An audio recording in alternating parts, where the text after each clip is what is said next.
blue corner, wearing white trunks with multicolored trim, hailing from his home of Tijuana, Baja California, Mexico. World rank contender, ladies and gentlemen, please welcome the former two-division champion of the world, Luis Pantera Neri. Here he is, the three-division world champion, introducing John Real Cuadro Alas Casimero. Muling aakyat sa ibabaw ng lona, muling magpapasiklab si Cuadro Alas Casimero. Bagamat napag-uusapan at nababalita ngayon na tinanggal at wala na sa ranking sa boxrec si Casimero sa Pilipinas. Pero bago pa man husgahan ng isang Pinoy na boksingerong tulad ni Casimero, inyo munang tingnan ang mga karangalang na ibigay nito dito sa bansang Pilipinas. Naging 3-division world champion, brutal na winasak ang mga nakalaban matapos madapa at matalo sa kamay ng isa pa nating kababayan na si Jonas Sultan. Muling bumangon at lumabas ang isa pang bersyon ng Sang Cuadro Alas, ang pagiging maanga sa ibabaw ng lona. Kaya naman isa-isang pinabagsak ang mga nakalaban tulad na lamang nila Jose Peck.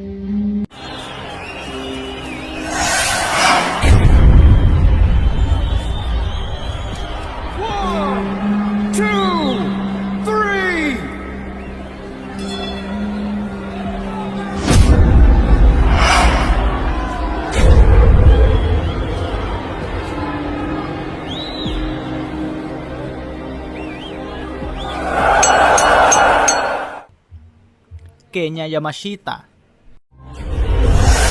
Oh, you can...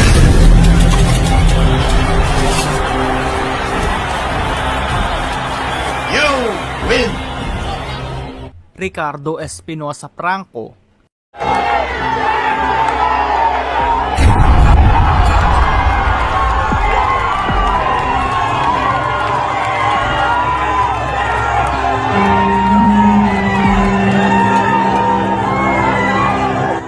Cesar Ramirez, kung saan nakuha ni Casimero ang interim WBO bantamweight title. Shot to the side of the body. Finish him. But make no mistake about it. Oh, down! It's down! It's down! And I think it's out! It's over! That's it. Oh, what a We knew it was beautiful happening. ending to this fight! We knew it was going to happen. He had very little left. And flat on his back. Unbelievable ending. What a John Real Casimero. What a fantastic show there from the Filipino general. At nang maging isang ganap na 3-division world champion, si Casimero, matapos pabagsakin ng nooy nagahari at kinatatakutan noon sa kanilang dibisyon at hawak ang WBO bantamweight title na si Zulani Tete. The way in. Finish him. Oh, Casimero got him.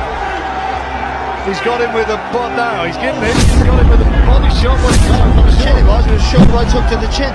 So right Nice on and the right temple. hand. Right on the temple. Right, short little right hook right on the temple. And he does it again, doubles it up again, but the first one did all the damage. He jumps in with a body shot, which initially I thought was what had done it. And then he lands with two right hands to... And he's in trouble. It's all over the place. He's in real trouble. Tete's in a lot of trouble. And the referee wants to look at him. He's allowing it to continue. But can Casimero take him out here? It happened so quickly. And he's still got a long way to go in this round. There's 1 minute 20 seconds. And Tete still looks unsteady. He's got to buy some time here and make Casimero miss. Casimero needs to pick his punches and he can't find the clean shot and he falls down. Tete, I don't think there was a punch which put him down. He just collapsed to the canvas. He's not Down recovered for from the second first time. shot. He's not recovered from the first knockdown, I'm sure of it. Referee asking, is he okay? Casimero wants to finish it right here, right now, and finish it he has. The title changes hands in sensational fashion. Zulani Tete stopped by John Real Casimero of the Philippines, and the big South African favourite suffers a defeat which... Mas lalo nga pong pumutok ang pangalan ni Casimero sa bansang Japan nang wasakin ni Casimero ang panga ni Ryo Akaho.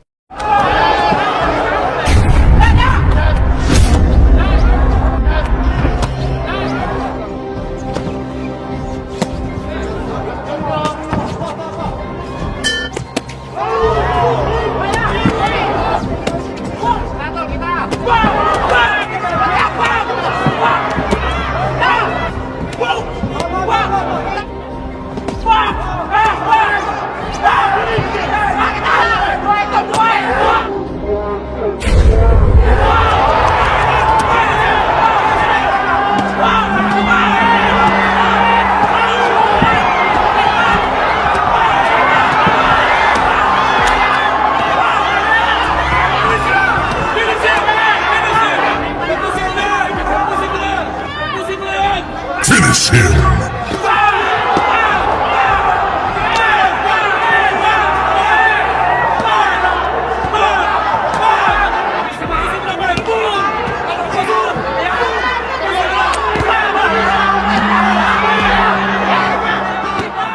Buong tapang nalalaban pa rin ng ating kababayan para sa ating bansa, kung saan makakaharap nito ang pambato ng bansang Japan na si Kyonosuke Kameda, kung saan hindi nga din po basta-basta ang Hapon na boksingerong ito.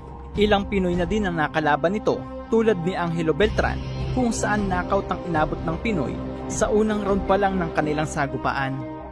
Nakalaban na din ito si former WBC World Super Bantamweight Champion na si Luis Pantera Neri. Malakas din talaga at hindi dapat magkumpiyansa si Cuadro Alas sa kanilang magiging laban. Kaya naman, bago pa man magsalpukan si Janriel Casimero at Kyonosuke Kameda mga idol, ay atin munang babalikan ng ilang mga laban ng dalawang boksingerong ito. At paki-comment na din po ang inyong prediksyon sa magiging salpukan ng dalawang boksingero. Nakuha ni Casimero ang kanyang unang pandaigdigang titulo noong taong 2012 kontra sa Meksikanong si Pedro Guevara, kung saan nakuha ni Casimero ang IBF Light Flyweight title via split decision. Taong 2015 naman, nang tangkain ni Cuadro Alas na maging isang 2-division world champion nang makasagupa nito ang mandarayang Thai na kalaban na si Amnat Ruwenrueng. Dito nga ay bigo na masungkit ni Casimero ang pangalawang titulo sa flyweight division. 2016, nang mag-rematch ang dalawa, dito ay isang mabangis na Cuadro Alas ang nagpamalas ng kanyang lakas at hindi na pinakawalan ang pangalawang titulo nito.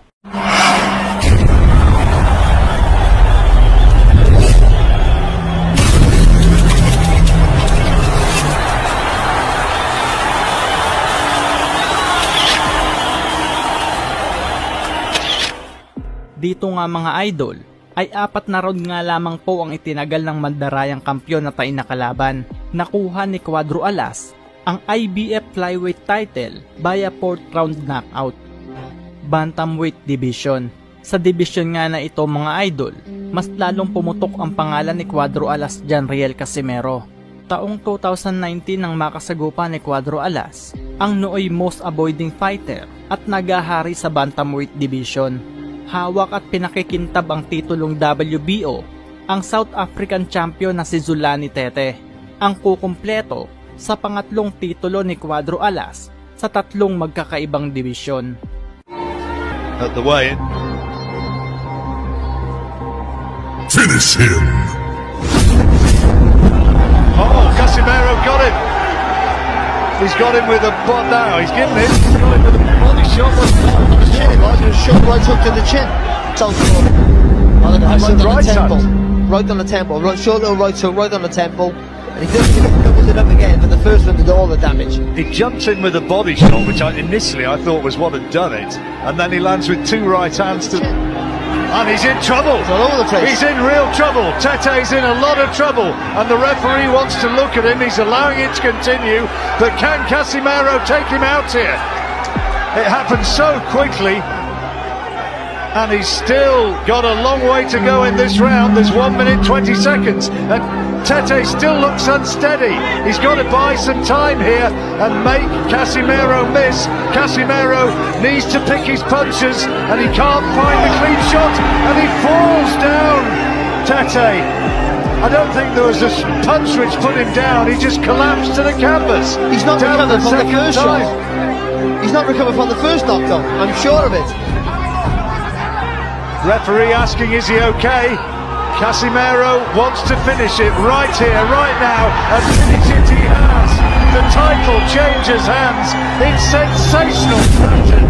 Zolani Tete stopped by John Real Casimero of the Philippines, and the big South African favourite suffers a defeat which was... Dito nga mga idol ay 3 round lamang po ang itinagal ng kampiyon. Bagsak sa lona sa pangatlong round, si Zolani Etets. Nakuha ni Cuadro Alas ang pangatlong titulo na WBO World Bantamweight Belt at isa ng ganap na 3-division World Champion.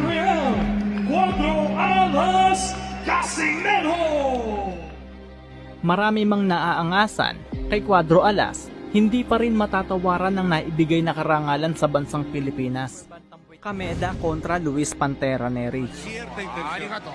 Ahí está, deportivamente se saludan para ir a la actividad de este séptimo. Todos los gols que golpean fuerte están en Codere.mx. Esquivel así implacable. Don Lama. 10 puntos para el Pantera Nery, 9 puntos para Kameda.